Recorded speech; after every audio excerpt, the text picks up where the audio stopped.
more emboldened. As I'm talking to you right now, we're embedded with the men and women of the Texas Department of Public Safety's Aircraft Division, and behind me, you see 2 Criminal Investigations Divisions special agents who just launched 2 drones. We're chasing a group of 5 drug smugglers right now, directly linked to La Linea Cartel. And I think it's a very important point, because when we talk about how our southwest border continues to degrade into the gray zone, you have 2 real things beginning to break out. You've got the immigration side of what's happening on the southwest border, but you've also got the national security implications. It's out here where drugs such as fentanyl, methamphetamine, and marijuana are passing through here daily. This group we're chasing, the guys are telling me this is their job. They move drugs routinely through here. So we're tracking them right now, trying to take them down. But it's an example of what's happening. And I think that what Washington really needs to do, based on what we're seeing and what we're hearing consistently, is you've got to look at this differently.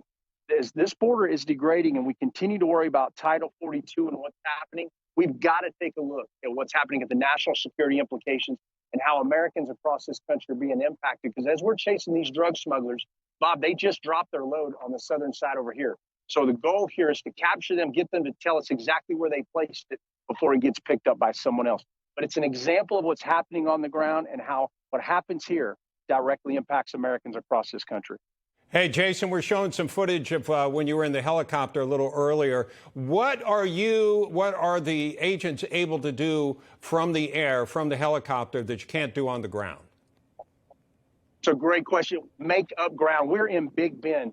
Bob, this country is as beautiful as it is. It is massive inside. You could take the state of Connecticut and put it in where we are here. So they have to use these helicopters and some of the most advanced tools and technologies like these drones that they're also using in these helicopters. But there's another thing too, and that is that we're using some trackers just as you would have in the 1800s. So as they pick up the sign, and they're on them right now, just so you know, going into this gorge over here, they'll be able to say how far ahead of us they are. We'll jump in these helicopters and we'll leapfrog over these mountains to make up time to try to get to the smugglers before they reach back to Mexico. Because right now they've already dropped their load and they're trying to get back to Mexico where they know they'll be safe.